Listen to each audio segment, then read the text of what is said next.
भारद्वाज ने केजरीवाल सरकार पर निशाना साधा। ओमिक्रॉन की स्थिति खराब होती जा रही है, कोविड से दोबारा बड़ी संख्या में लोग संक्रमित हो रहे हैं, तो उन्होंने कहा कि नहीं, ज़्यादा चिंता करने की ज़रूरत नहीं है और हम सारी व्यवस्थाएं कर रहे हैं। कैसे भरोसा करें दिल्ली के लोग, कैसे दिल्ली का नागरिक भरोसा करे? आपने यही बातें कोविड-19 की दूसरी लहर से पहले भी की थी। आपने एडवर्टाइजमेंट में ये कहने की कोशिश की थी कि कोविड को दिल्ली की सरकार ने हरा दिया। दिल्ली के लोगों ने आपको सहयोग किया, दिल्ली के निवासियों ने कोविड प्रोटोकॉल का पालन किया, लेकिन उसके बावजूद आपकी इस निकम्मी सरकार के मिसमैनेजमेंट की वजह से, आपकी आपराधिक लापरवाही की वजह से बड़ी संख्या में दिल्ली ने अपने लोगों को खोया। शायद ही कोई घर ऐसा बचा हो जिसमें दूसरी लहर के दौरान परेशानी ना आई, क्योंकि आपने जो मेडिकल जर्नल्स इसकी ओर इशारा कर रहे थे, जो एजेंसियां बता रही थी, उन पर लापरवाही बरती। आप कह रहे थे कोई चिंता का विषय नहीं, हमने तो कोविड को हरा दिया। दिल्ली की कांग्रेस पूरी जिम्मेदारी से ये कहना चाहते हैं, हम लगातार इनको कह रहे हैं कि आज लगभग तीसरी लहर दिल्ली में आपके दरवाजे पे खड़ी है। हम इसकी चेतावनी पहले भी दे रहे थे, हम अपने लोगों को आशंकित नहीं करना चाहते, लेकिन दिल्ली की सरकार के रवैये से लोग फिर से डर महसूस करने लगे। आपने जिस तरह से ट्रीट किया कोविड-19 की दूसरी लहर को, जिस तरह से लोगों को भगवान भरोसे छोड़ा, आप आंकड़ों में कह सकते हैं कि ऑक्सीजन की कमी की वजह से कोई डेथ नहीं हुई, लेकिन पत्रकार भी इस बात के गवाह है। आप जागरूक जिम्मेदार पत्रकार बंधुओं के माध्यम से ये बात निकल के आई कि किस तरह से ऑक्सीजन की कमी दिल्ली में हुई थी उस समय, और आज जब तीसरी लहर की आशंका है, लगभग ओमिक्रॉन के केस दिल्ली में इतना स्पीडली बढ़ रहे हैं, तो आज आप दिल्ली की विधानसभा में कोई चर्चा नहीं कराएंगे इस पर? इतने गंभीर विषय पे आपने दिल्ली की विधानसभा में चर्चा में विषय ही नहीं रखा आपने कोविड को और कोविड-19 के हालात को। आप बताते विधानसभा में, भरोसा देते विधानसभा के पटल से कि दिल्ली की सरकार ये कर रही है, लेकिन आपने तो एक बार भी एक शब्द भी चर्चा नहीं की। क्या चर्चा आप कर रहे हैं दिल्ली की विधानसभा में? आप विशुद्ध रूप से राजनीतिक हित साध रहे हैं। दिल्ली के लोग परेशान हैं।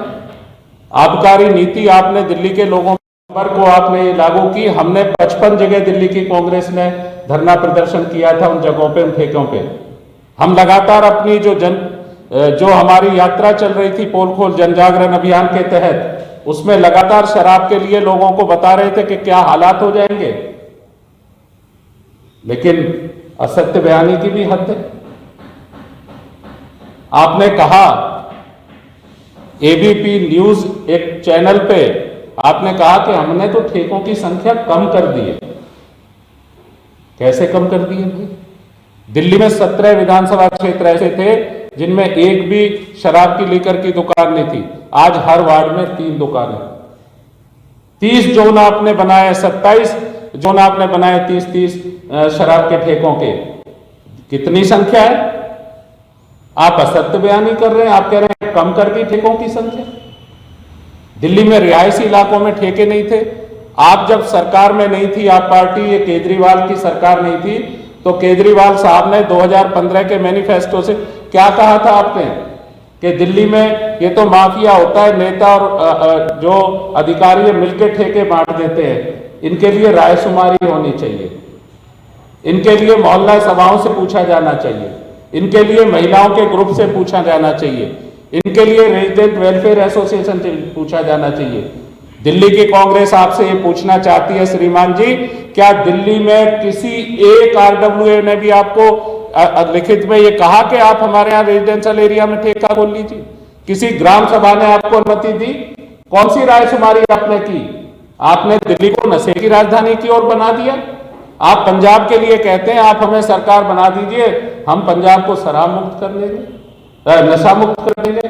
मैं पूछना चाहता हूं दिल्ली की इस सरकार से, माननीय मुख्यमंत्री जी, हम आपसे पूछना चाहते हैं, क्या शराब नशा नहीं? क्या शराब नशा नहीं है सरकार की निगाह में? और अगर शराब नशा है तो दिल्ली को आप नशे की ओर धकेल रहे हैं और दूसरे राज्यों में जाके, प्रांतों में जाकर आप पॉपुलिस्टिक बातें करते हैं, झूठे जुमले और वायदे छोड़ते हैं कि 4 महीने में हम पंजाब को नशा मुक्त कर देंगे, और दिल्ली में आप उसके उलट आपकी आबकारी नीति है।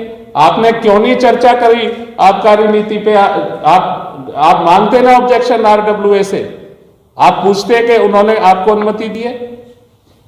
और तो अब एक और बड़ी गंभीर बात आई, इन्हीं के अपने बहुत वरिष्ठ नेता जो जिन्होंने कई मुद्दों पर अपनी स्थिति स्पष्ट की, सरकार और पार्टी से अलग हटके, इनके पीएसी के पुराने मेंबर डॉक्टर कुमार विश्वास का ट्वीट कल आपने देखा होगा।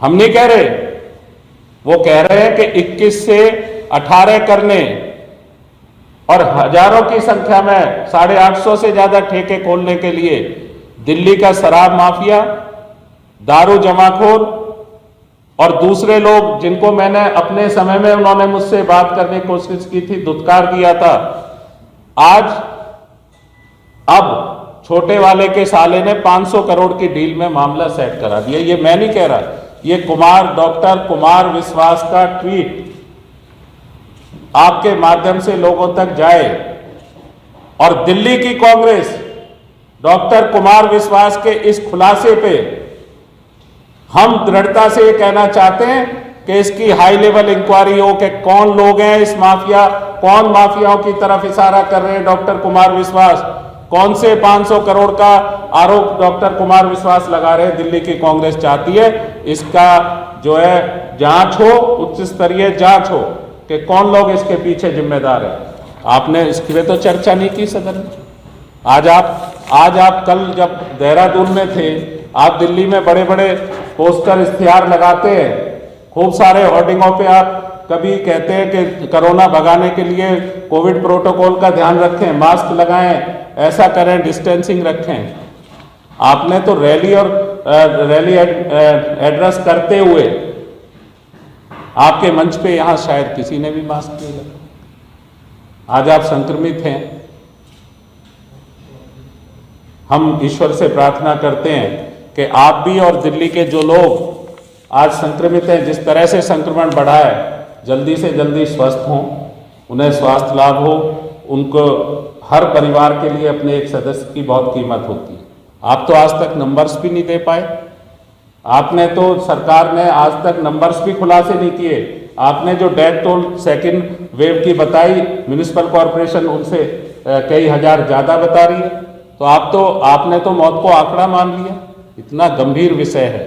हम ये कहना चाहते हैं कि इसकी जांच होनी चाहिए। और दिल्ली की विधानसभा किस लिए बैठी है? दिल्ली में इतने इशूज, आप जाते हैं बाहर, देहरादून में आप घोषणा करते हैं, गोवा में घोषणा करते हैं कि हम 10 लाख रोजगार देंगे। आप उत्तराखंड के नौजवानों को कहते हैं आप सरकार बनाइए हमारी,